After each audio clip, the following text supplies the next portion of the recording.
Hello and welcome to my channel. I'm Rebecca and today I want to share with you my recap from my second trimester.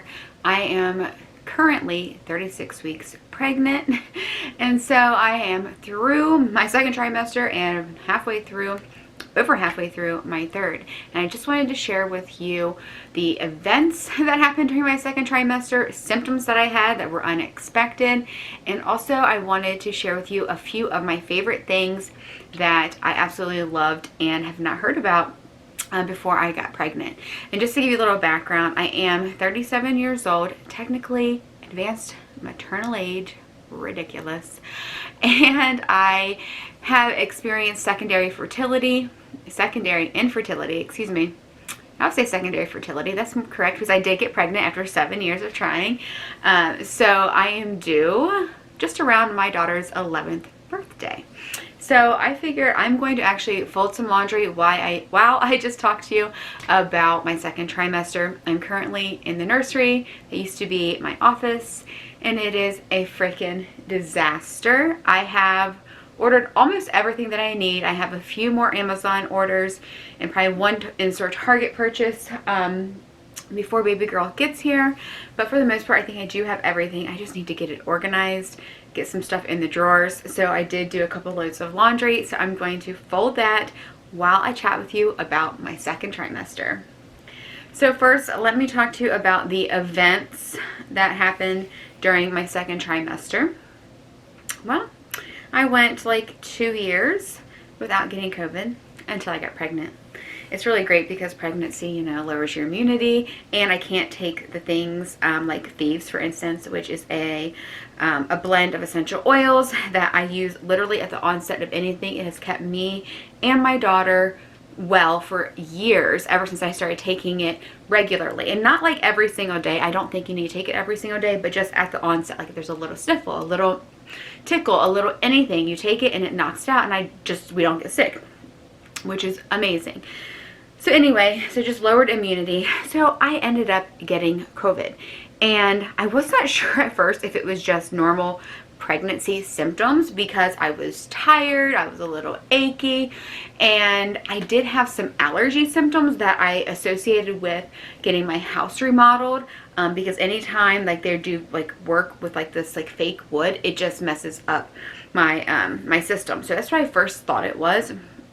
After talking to a friend who was like, I knew someone who thought it was allergies and it turned out to be COVID, and I was like, well, let me go get tested because I do have appointments this weekend and I don't want to, like, you know, get anyone else sick basically. Turns out I was positive, and it really wasn't like that bad. There was one day that like weirdly like my wrists and then like deep in my hips were achy, and I was like, is that like the flu ache? Because I don't ever get the flu either. So I'm like, I wonder what that is. So yep, tested positive. The worst part of it honestly was sitting in my room for a few days, because like by the time I got tested, like I really only had like 3 days to where I had to isolate. And so that really sucked. I was like definitely experiencing some like acute depression. That was not good, not fun at all. So anyone who's had it and has to isolate from their family, I feel ya, it sucks. So anyway, that was a big thing that happened, I think, right at the beginning of my first trimester, maybe like week 14, maybe the end of week 13. I can't remember exactly, but anyway, that was a big event, and I gotta be honest too, like it made me feel like dirty. I don't know, like if you've had COVID, I mean, so many people have had it, and some people probably don't even know they've had it, and they've had it because there's so many like asymptomatic, you know, people. But anyway, so yeah, that was fun and good. And of course, when I went to my midwife appointment, one of the midwives, which I will talk more about in my third trimester update, because there's a lot to go and talk about my advanced maternal age care. But anyway, so she wanted to, because I was on or because I had COVID, she wanted to give me a baby aspirin to take every day. And I just decided not to take it because number one, there's so much uncertainty, and this is no advice, no medical advice to you. You do what's best for you and your family always. Like, take their advice, their opinion, and make the best choice for yourself, whether that is to actually do it or not, up to you. And so I decided not to because I don't want the risk, you know, of stroke, hemorrhaging. And then I eat a pretty anti-inflammatory diet already. I don't have high blood pressure. I feel like if something was to happen, we would notice and we'd have more symptoms and stuff later on. So I'm just like, I'm not going to do that. The first thing they tell you when you get pregnant is like, don't take aspirin. And then you want to just throw it out there because like you don't know what else to do and you want to feel like you're doing something. Like there's just so much uncertainty with COVID and everything that I'm not doing anything like just to do it. I'll do it when I need to do it. So anyway, yeah, so that's my COVID story, I guess. Something else that happened, this happened at 15 weeks. I went in for another routine midwife appointment and they were like really busy. Like you could tell that this midwife was super stressed, and she was like the first time I'd met with her. My midwife practice has 9 midwives, and so that's a lot. But anyway, so what am I saying? Oh, so we go there, have the appointment and everything, and it's time to like listen to the baby's heartbeat. Well, she couldn't find the heartbeat. And to be honest, I didn't think she like tried hard enough. I mean, maybe she did, maybe she didn't. I don't know. I felt like she could have like dug a little deeper, searched a little longer. And I really thought about like asking, like, can I just have the Doppler, like let me find it? Because I knew like where they had looked and found it before. Because I heard it the first time, I think at like 11 weeks. And so anyway, so she didn't find the heartbeat, and she was like, we need to do an emergency ultrasound, like right now. I'm like, okay. And of course, it's lunchtime there, so I can't even actually get the emergency ultrasound. I have to wait an hour until lunch is over.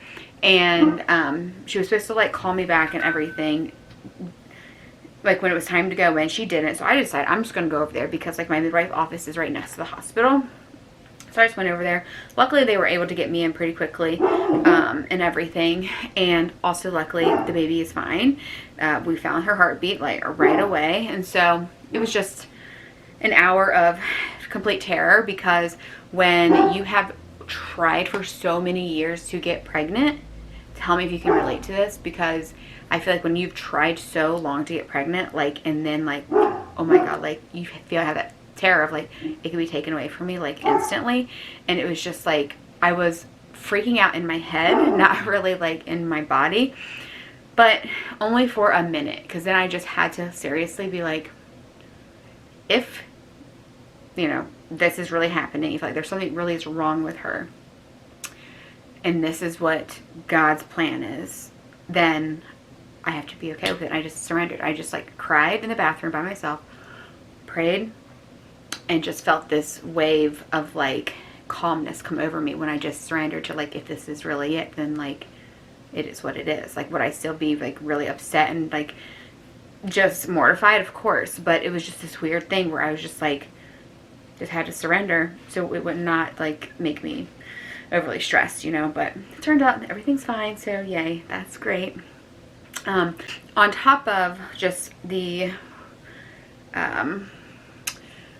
actual like pregnancy events, I also ended up hiring 2 employees for a business. I've owned Karma Wellness Studio for almost 11 years and decided before I got pregnant that I was going to hire employees and not do independent contracting, like any renting anymore, because I would just rent to folks. And then I got pregnant and I was like, am I still going to do this? And it was like, that's a lot, Rebecca, you know? And I was like, you know what, I'm going to do it. And if it doesn't work out, it's fine. Like, I knew going in there was a chance that like it wouldn't work out, but I spent a lot of time, a lot of energy, invested money in hiring employees. And so it was like really crazy busy for a good 3 months. I mean, pretty much my whole second trimester. It was like, and I thought like if I just use the energy that I have during my second trimester, then I'm going to like go gung-ho. And like we did more events and we just did a lot of stuff. And so that was just crazy that I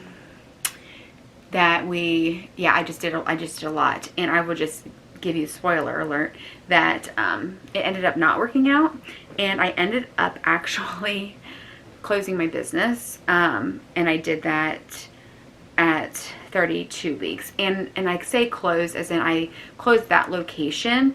I decided that I'm going to downsize and just work by myself and not have anyone work with me.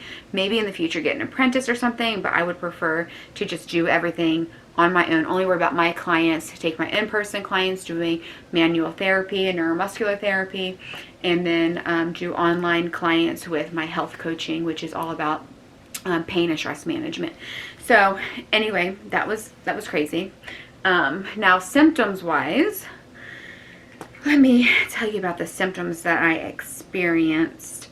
I shared this in my first trimester update, but like one of the biggest symptoms I had was like gas and bloating. Like I was just, GI issues were like terrible.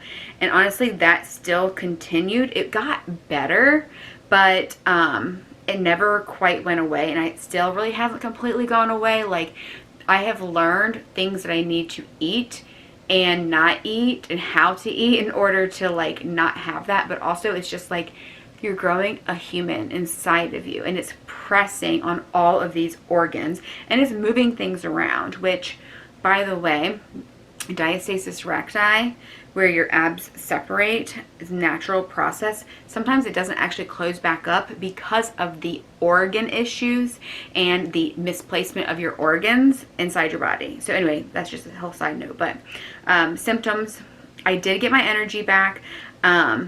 Like I was super tired, like I said, during the first trimester.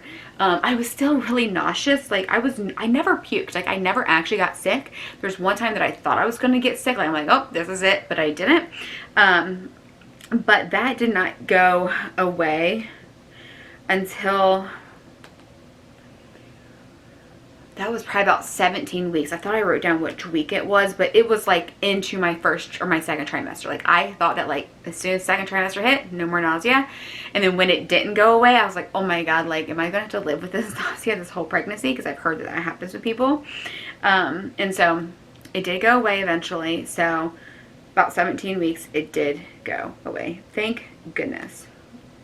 I was able to like eat more food, but in smaller amounts, more throughout the day. So like smaller meals and stuff. I increased my calories by about like 250, and I didn't track. I did start to track and like monitor a couple things at a certain point in the pregnancy, because the reason that I even have a weight loss story is because I gained so much weight with my first daughter, and it took me forever to get it off. It's like a whole other story, but I really wanted to make sure that this time around I was, you know, conscious about what I was eating. I really practiced a ton of intuitive eating, but I know I was having more food because I just know how much I eat and how my servings are and stuff. So anyway, like that was good that I was able to, like, I don't know, not almost go back to normal. I still had an aversion to chicken, and not until recently, maybe like a month ago, do I really was like, oh my gosh, Chris, I just touched raw chicken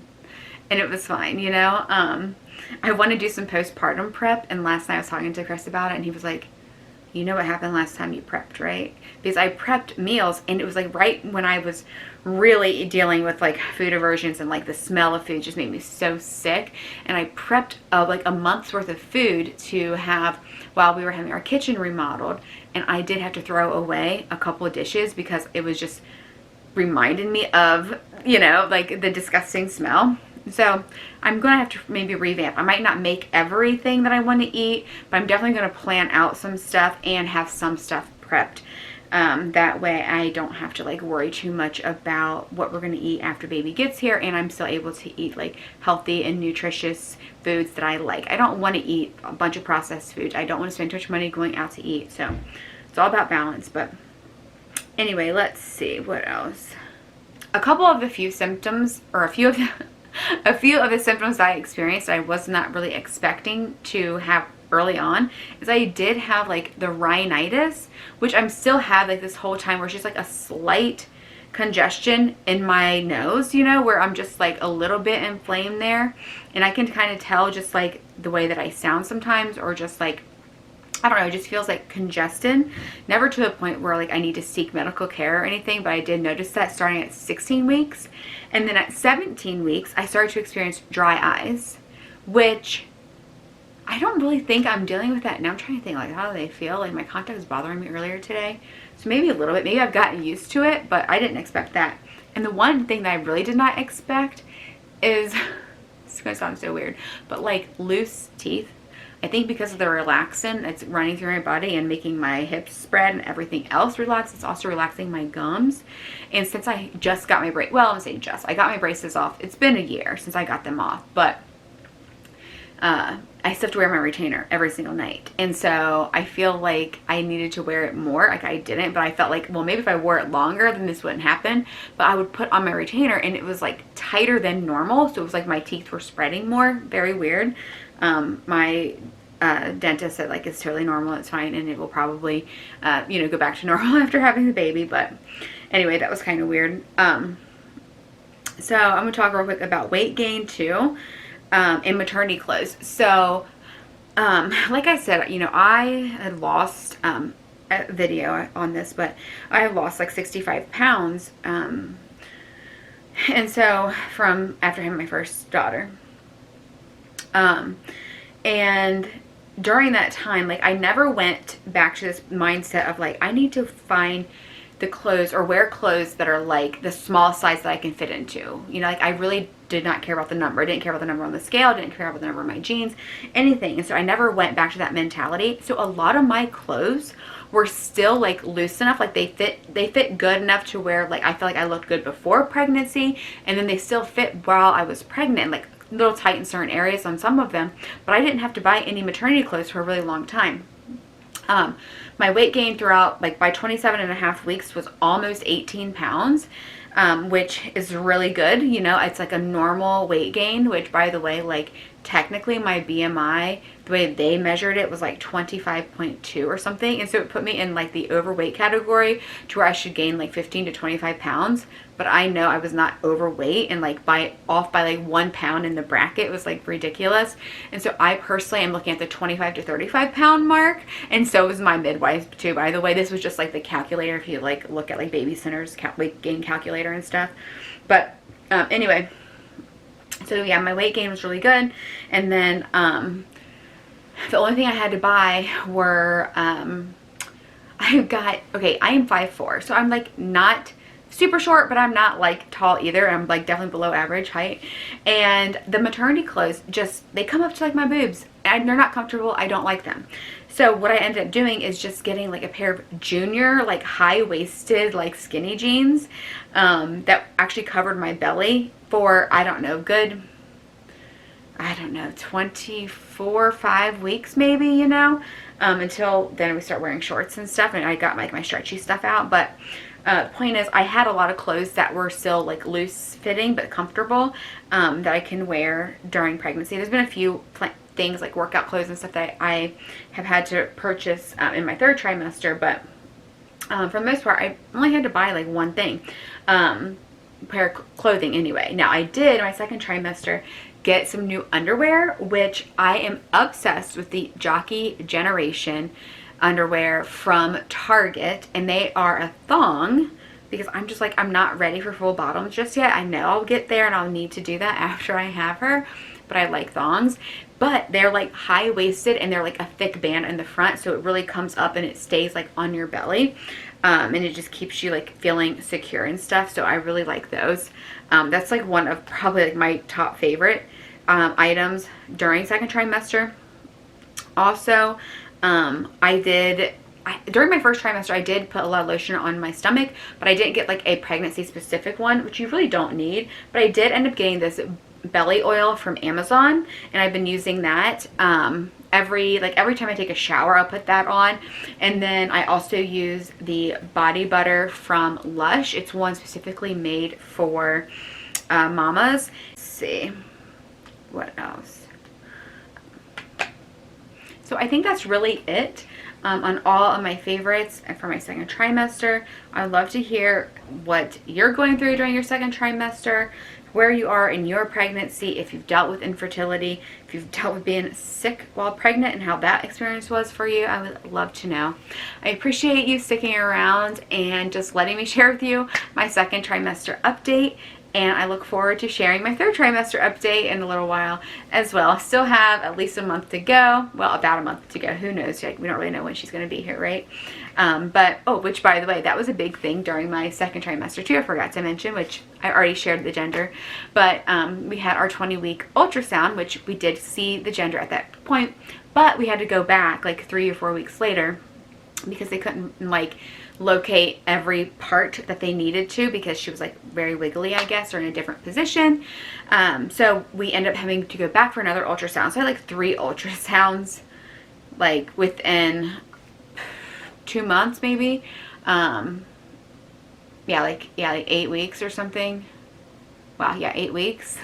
3 ultrasounds. I had 1 with Taylor, 11 years ago, and that like was it.